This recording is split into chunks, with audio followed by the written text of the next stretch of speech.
أعوذ بالله من الشيطان الرجيم بسم الله الرحمن الرحيم میں اپنی تمام بہنوں اور بھائیوں کو السلام علیکم کہتا ہوں۔ آج جو واقعہ میں آپ کو سنانا چاہتا ہوں وہ بڑا عبرتناک اور دل ہلا دینے والا ہے۔ خدا ہم سب مسلمانوں کو قبر کے عذاب سے محفوظ رکھیں۔ ایک کفن چور کی داستان سنیے۔ حضرت سیدنا حسن بصری رحمۃ اللہ علیہ کے دست مبارک پر ایک ایسے کفن چور نے توبہ کی جس نے تقریباً 2200 کفن چورائے تھے۔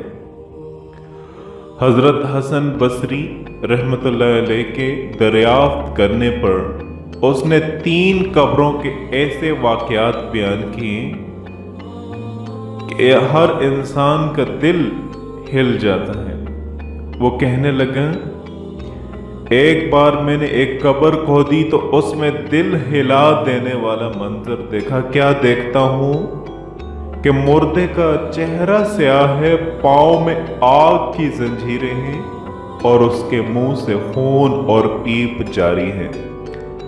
نیز اس قدر بدبو آ رہی ہے کہ دماغ پھٹا جا رہا ہے۔ یہ خوفناک منظر جب میں نے دیکھا تو میں ڈر کے بھاگنے ہی والا تھا کہ مردہ بول پڑا، کیوں بھاگتا ہے اور سن کہ مجھے کس گناہ کی سزا مل رہی ہے۔ میں مردے کی پکار سن کر کھٹک کر کھڑا ہو گیا اور تمام ہمت اکٹھی کر کے قبر کے قریب گیا، اور جب اندر جان کے دیکھا تو عذاب کے فرشتے اس کی گردن میں آگ کی زنجیری باندھے بیٹھے تھے۔ میں نے مردے سے کہا، تو کون ہے؟ اس نے جواب دیا، میں مسلمان ہوں، ابن مسلمان ہوں، مگر افسوس کہ میں شرابی اور زانی تھا اور اسی بدمستی کی حالت میں مرا اور عذاب میں گرفتار ہو گیا۔ ایک مرتبہ جب کفن چرانے کی غرض سے میں نے قبر کھودی تو ایک کالا مردہ زبان نکالے کھڑا ہو گیا۔ اس کے چاروں جانب آگ ہی آگ لگی ہوئی تھی۔ فرشتے اس کے گلے میں زنجیریں باندھے کھڑے تھے۔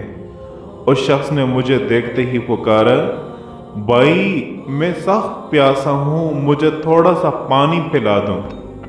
فرشتوں نے مجھ سے کہا، خبردار اس بے نمازی کو پانی مت دینا۔ پھر میں نے ہمت کر کے اس مردے سے پوچھا، تو کون تھا اور تیرا جرم کیا ہے؟ اس نے جواب دیا، میں مسلمان تھا، مگر افسوس میں نے اللہ تعالیٰ کی بہت نافرمانیاں کی ہیں اور میری طرح بہت سارے لوگ عذاب میں گرفتار ہیں۔ میرے دینی بھائیوں، دیکھا آپ نے بے نمازی، شرابی، زانی اور اللہ تعالیٰ کی نافرمانی کرنے والے کس قدر خوفناک عذاب میں مبتلا ہو جاتے ہیں۔ یاد رکھیں، عذاب قبر حق ہے، عذاب قبر حق ہے۔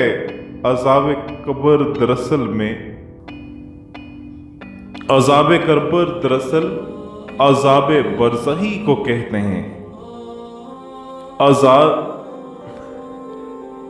میری دوستوں، میرے بہنوں اور میرے بھائیوں، ناحق فیصلہ کرنا بھی عذاب قبر ہے۔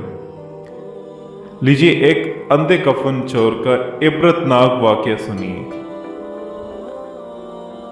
ابو سعد بن ابراہیم بن عبداللہ طالبی رحمۃ اللہ علیہ کا بیان ہے کہ ہمارے یہاں ایک اندھا کفن چور تھا۔ وہ بھیک مانگتا تھا اور بھیک مانگتے ہوئے وہ کہا کرتا تھا کہ کوئی شخص مجھے کچھ دے تاکہ میں اسے انوکھی خبر سناؤں، اور کچھ شخص مجھے زیادہ دے تاکہ میں اس کو انوکھی چیز دکھاؤں۔ ایک دن وہ بھیک مانگتا ہوا آیا، لوگوں نے اس کو دیا، میں بھی وہاں موجود تھا۔ بھیک پا کر اس نے انوکھی چیز دکھانے کے لیے اپنی آنکھوں سے کپڑا ہٹایا۔ میں نے دیکھا کہ اس کی دونوں آنکھیں غائب تھیں और आंखों के हलकों के जो सुराख हैं वो आगे से पीछे तक आर पार था। दोनों सुराख ऐसे थे जैसे दो टिकड़ियां लगी हों और सामने से उसकी गुद्दी के पीछे वाली चीजें साफ नजर आ रही थी। फिर उसने कहा कि अब मैं तुमको अनोखी खबर सुनाता हूं। मैं अपने शहर का कफन चोर था और मैं इतना मशहूर था कि लोग मुझसे डरने लगे और मैं किसी से नहीं डरता था। मेरे शहर का काजी बीमार हो गया और उसकी बीमारी से बचने की कोई उम्मीद न रही तो उसने मुझे बुलाया और कहा, मैं अपनी कब्र में बेइज्जती 100 अशरफियों के बदले तो इसे खरीदता हूं। ये 100 अशरफियां ले ले और मेरी कब्र से कफन न चुराना। मैंने अशरफियां ले ली और चला गया। काजी इस बीमारी से अच्छा हो गया और मौत से बच गया। फिर वो काजी कुछ अरसे के बाद बीमार पड़ गया और आखिरकार वो फौत हो गया। लोगों ने उसको दफन कर दिया। मैंने सोचा कि उसने जो 100 अशरफियां मुझे दी थी वो पहली बीमारी की थी, अब तो वो दूसरी बीमारी में मरा है, इसलिए मैंने उसकी कब्र खोदी ताकि उसका कफन चुरा लो। कब्र खोदने पर मैंने अजाब की आहट महसूस की और काजी कब्र में परेशान हाल था। उसके बाल बिखरे हुए थे और आंखें सुर्ख थीं।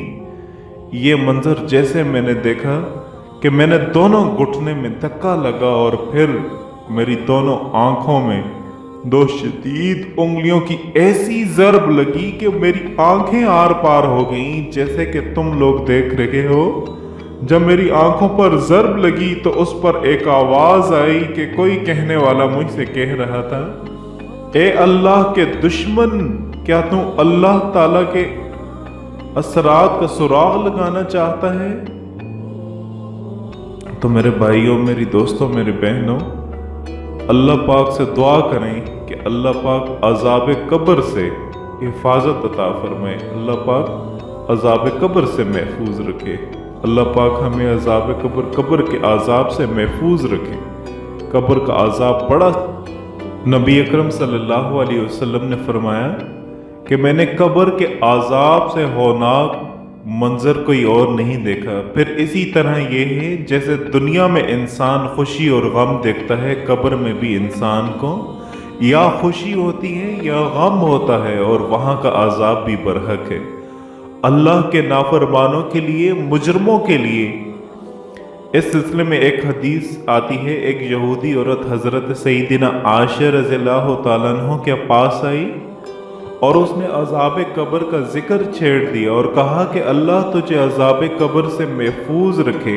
इस पर हजरत आयशा रज़ियल्लाहु ताला अन्हा ने रसूलुल्लाह सल्लल्लाहु अलैहि वसल्लम से अज़ाब कब्र के बारे में दरियाफ्त किया तो आप सल्लल्लाहु अलैहि वसल्लम ने इसके जवाब में ये कह दिया, हाँ, अज़ाब कब्र हक है।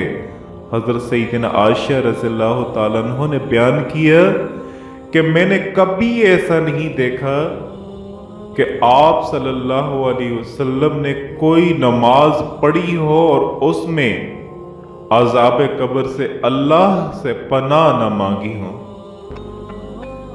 यानी हमेशा आप सल्लल्लाहु अलैहि वसल्लम हर नमाज में अल्लाह सुब्हानहु ताला से दुआ करते कि वो अज़ाब कब्र से हमें महफूज रखें। इसी तरह एक और मौके पर नबी अकरम सल्लल्लाहु अलैहि वसल्लम अपने सहाबा के साथ एक कब्रिस्तान के करीब से गुजर रहे थे। अचानक वो गधा बितक गया जिस पर आप सवार थे। करीब था कि वो आपको नीचे गिरा देता। आप सल्लल्लाहु अलैहि वसल्लम ने पूछा कि यहाँ इस जगह पर क्या है, तो पता चला कि यहाँ दौरे जाहरियत के लोगों की कब्रें हैं। तो आप सल्लल्लाहु अलैहि वसल्लम ने जब पूछा कि ये लोग कब मरे, अर्ज किया कि ये लोग शिर्क की हालत में मरे थे। तो आपने फरमाया कि इन लोगों को इन यहाँ पे अजाब हो रहा है। अगर मुझे ये ख्याल ना होता कि तुम लोग अपने दफनाना छोड़ दोगे तो मैं तुम्हें ये अजाब सब सुनाता। यानी अल्लाह ताला से दुआ करता तो मैं कब्र के अजाब के सुनवाते जैसे मैं सुन रहा हूँ। پھر آپ صلی اللہ علیہ وسلم ہماری طرف متوجہ ہوئے اور فرمایا تم لوگ دوزخ کے عذاب سے اللہ کی پناہ مانگو۔ صحابہ نے عرض کیا ہم دوزخ کے عذاب سے اللہ کی پناہ مانگتے ہیں۔ پھر اسی طرح آپ نے فرمایا تم قبر کی عذاب سے پناہ مانگو۔